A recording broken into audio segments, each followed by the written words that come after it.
Israel மீது Lebanon நடத்திய கடுமையான தாக்குதல் காரணத்தினால் அதிர்ச்சியான புகைப்படங்கள் வெளியாகியுள்ளன.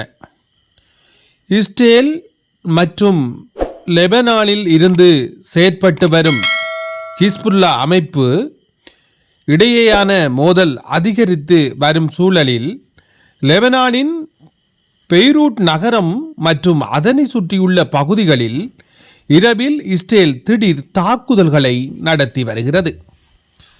இஸ்ரேலில் குறித்த தாக்குதலில் நகர்ப்பகுதியில் மக்கள் வசித்து வருகின்ற குடியிருப்புகள் மற்றும் பல கட்டிடங்கள் சேதமாகியுள்ளன.